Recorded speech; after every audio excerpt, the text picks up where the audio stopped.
ጤና ይስጥልኝ። እስኪ ይህችን ቪዲዮ አንድ ጊዜ ተመልከቷትና ከኔ ጋር መልሰን እንገናኛለን። ቤተክርስቲያን በፍትሐ ነገሥት መጽሐፏ ክህነት ይመለሳል። ዲያቆን ካህን ከሆናችሁ የቤተ ክርስቲያን ውስጥ አገልጋይ ከሆናችሁ ድንግልና ይመለሳል፣ ክህነት ይመለሳል፣ ድቁና ይመለሳል፣ መሪ ጌታነት ይመለሳል፣ ምርግትና ኤኒዌይ የማይመለስ ነገር የለም። አገልጋይ ከሆናችሁ ለምእመን ነው የማይሰራው ይሄ ህግ በፍትሐ ነገሥት መጽሐፍ ማለት ነው። ወይ እግዚአብሔር አምላክ ይርዳን። በትርፍ ሰዓታችሁ ፍትሐ ነገሥት የሚባል አስቂኝ መጽሐፍ አለ፣ ማንበብ ትችላላችሁ። አዎ ድንግልና ይመለሳል። እስኪ ምን እንደምትሆን ያለው በነገራችን ላይ ስለማያውቁት ነገር ገብቶ ከመዳከር አላድን በሚያውቁት መወሰን ካልሆነም ደግሞ ቀላል እኮ ነው።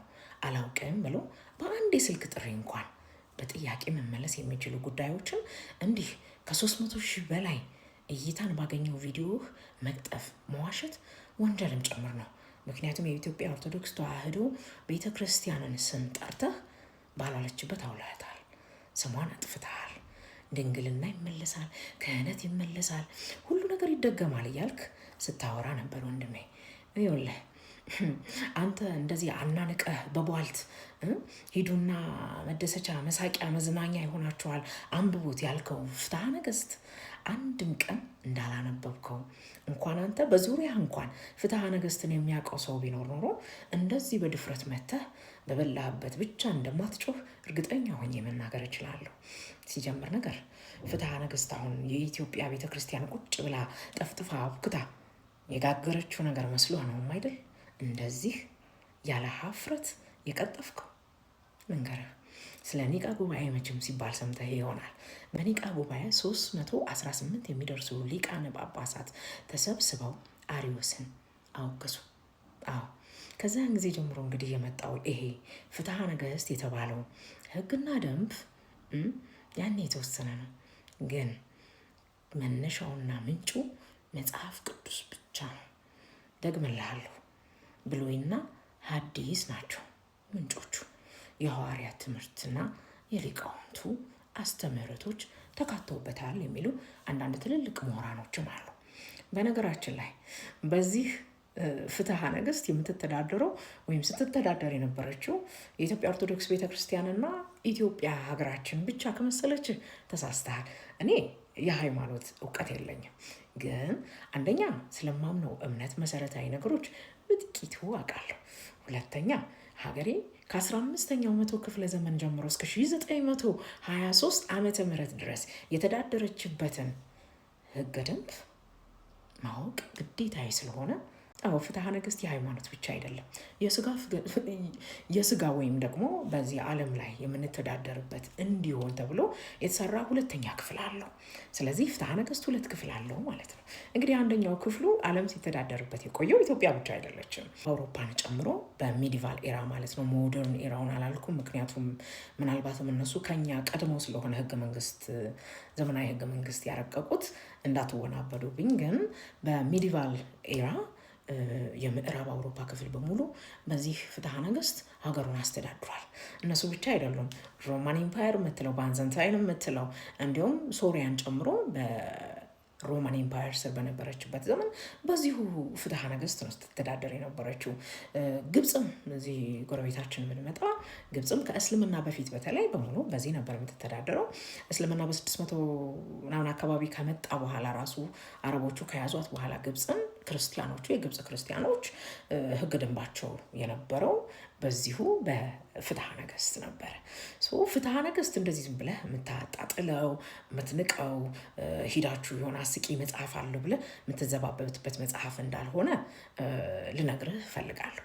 እርግጥ ነው በንጉሶቹ እንግዲህ ዘመነ መንግስት አየህ ንጉስ አይከሰስ ሰማይ ይታረስ ይባል የለ አብሶሉት የሆነ ስልጣን ስለነበራቸው ፍትሐ ነገሥቱን አልቀበልም ብለው ወይም መሐላውን አላከብርም ብለው በራሳቸው ድሃ በድለው ፍርድ አገመድለው ሊሆን ይችላል። ያ ሌላ ጉዳይ ነው፣ በሌላ ርዕስ ልንነጋገርበት እንችላለን። ዛሬ ግን የኢትዮጵያ ኦርቶዶክስ ተዋሕዶ ቤተክርስቲያንን የወቀስክበት ድንግልና ይመለሳል፣ ተክሊል ይመለሳል፣ ክህነት ይመለሳል እያልክ የማታውቀው ነገር ውስጥ የዳከርከው ስህተት ነው።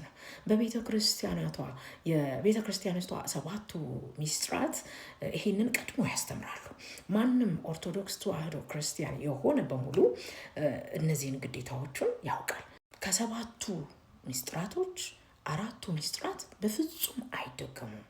ሚስጥረ ካህናት፣ ሚስጥረ ተክሊል፣ ሚስጥረ ጥምቀትና ሚስጥረ ሜሮን ይባላሉ። እነዚህ አራቱ የጠቀስኩልህ በፍጹም አይደገሙም። ግን አየህ ይደገማል ያልከው አንተ ድንግልና ብለህ ያነሳኸው፣ አዎ ማንም ዘማዊ በንስሐ ድንግል መሆን ይችላል የምትለዋን ቃል ሰምተህ ወይም ይዘህ ሊሆን ይችላል። አየህ ድንግልናም ቢሆን ሁለት አይነት ድንግልና ነው ያለው፣ የሀሳብና የስጋው ድንግልና። የስጋውን ድንግልና የትኛው ጋራጅ ሄደህ እንደምታስመልሰው እኔ አላውቅም። ገብቶ እኮ ነው የምለው። ግን አየኸው የሀሳቡ ድንግልና ይኸውልህ ከኢትዮጵያ ኦርቶዶክስ ተዋሕዶ ቤተክርስቲያን ውስጥ ከ14ቱ ቅዳሴዎች ውስጥ አንዱ ቅዳሴ የባሲሎስ ነው። ባሲሎስ ምን አለ መሰለህ፣ እኔ ከሴት ተገናኝቼ አላውቅም ወይም ከሴት አልተገናኘውም፣ ግን ድንግል አይደለሁም አለ። ምክንያቱም በአእምሮዬ እባዝን ነበር አለ። አየህ በአእምሮህም ከባዘንክ፣ በአእምሮህም ካመነዘርክ፣ ያየኸውን ሁሉ ከተመኘህ እንዳመነዘርክ ይቆጠራልና። ግን ንስሐ ከገባህ በንስሐ ድንግል ትሆናለህ ተባለ። እንግዲህ ይችን ይዘህ ነው አይደል ድንግልናም ይመለሳል፣ ስርዓተ ተክሊልም ይመለሳል፣ ስርዓተ ክህነትም ይደገማል እያልክ ለያዥ ለገራዥ ያስቸገርከው የኔ ወንድም ተሳስተሃል። የኢትዮጵያ ኦርቶዶክስ ተዋሕዶ ቤተክርስቲያን ይኸውልህ በዓለም ያልታደሰች፣ ያልተበረዘች፣ ያልተደለዘች ብቸኛዋ ቤተክርስቲያን ናት። በዚህ እንደ አንድ ክርስቲያን ኩራት ነው ሊሰማ የሚገባው። ለምን መሰለ ይሄንን የምልህ የዓለም ክርስቲያኖች በሙሉ አሁን ወደ ኢትዮጵያ አይናቸውን አስረዋል። ለምን መሰለ ይህች ቤተ ክርስቲያን እውነተኛውን አሁን አንተና እኔ የያዝነውን የቅጂ መጽሐፍ ቅዱስ ሳይሆን እውነተኛውን መጽሐፍ ማንስክሪት የሚባለውን አራቱን ወንጌላቶች የያዘውን ቁጭ አድርጋ እዚህ አባ ገሪማ ገዳም ትግራይ ውስጥ አስቀምጣለች እስከ ዛሬ ድረስ። በዚህም የተነሳ ነው ትክክለኛው መጽሐፍ የኢትዮጵያ መጽሐፍ ነው። ሌላውን እንደሚመቻቸው ደልዘው ሰርዘው አድሰው አምጥተውታል እየተባለ መነጋገሪያ የሆነው። ስለዚህም ጠብቃ ስላኖረችው ልታመሰግናት እንጂ ልትወቅሳት የምትችልበት አንዳችም አመክንዮ የለም። በእርግጥ ለእንዳንተ አይነቱና ለኔዋ እውቀት ለጠማቸው በጨለማ ውስጥ ላሉ ሰዎች እንዲህ አይነት መጽሐፍቶችን መጠቆም ቢከብድም የዶክተር ዲበኩሉ ዘውዴን መጽሐፍ ብታነበቡ ደስ ይለኛል። ፍትሐ ነገሥቱ ያልገባ እሱ ይገባሃል ብዬ አልጠብቅም። ግን ሌሎቻችሁም በዚህ ዙሪያ ማንበብ የምትፈልጉ ከሆነ የዶክተሩን መጽሐፍ አንብቡት። እጅግ ጠጣር መጽሐፍ፣ ርዕሱም ራሱ እንዲሁ እንደው በቃል ሸምድዶ ለመናገር ስለሚከብድ አነብላችኋለሁ። ግን የሕግ ዶክተርም ናቸውና በደንብ ይረዱታል ብዬ አስባለሁ። እና ፍትሐ ነገሥት ብሔረ ሕግ ወቀኑና ስያሜው ጽንሰ ሀሳቡ ምንጮቹ የሚል መጽሐፍ አላቸው። እርሳቸው ብቻ አይደሉም፣ ሌሎችም መጽሐፍቶች የማንበብ ፍላጎት ካለ በተለይ ወንድሜ፣ ሌሎቻችሁም እሱን ተከትላችሁ ስትስቁ ለነበራችሁ ሰዎች ዶክተር ደረሰ አየናቸው ሰለሞናውያን የሚል መጽሐፍ አላቸው። የፕሮፌሰር ስርጎ ሀብለስላሴም አማርኛ የቤተ ክርስቲያን መዝገበ ቃላት የሚል መጽሐፍ አላቸው። እዚሁ ውስጥ ብትጨምሩት ጥሩ ነው ላለሁኝ እነዚህን ብታነቧቸው። እና እንደ አጠቃላይ ግን ለመላው ክርስቲያኖች በእጅ የያዙት ወርቅ ከመዳብ ይቆጠራል እንዲሉ እንዲህ ማሳነስ፣ ማተናነስ እና በጥላቻ ታውሮ ደግሞ በበሉበት ዝም ብሎ እንደዋለ እንዳገኘው መጮህ መልካም አይደለም። እና እንደው ቢታረም ያቀባብራል ብዬ ከማስባቸው ነገሮች ውስጥ አንዱ ነው ይሄ። እንደ እውነት ለመናገር ኢትዮጵያ ማለት ነው ከዓለም ማለት ነው ክርስትናን ራሱ ብሔራዊ እምነት በማድረግ እኮ ከአርመን ቀጥሎ ኢትዮጵያ ነች አይደል የምትጠቀሰው። ኦልሞስት በዓለም ሁለተኛዋ ናት በ330 ማለት ነው።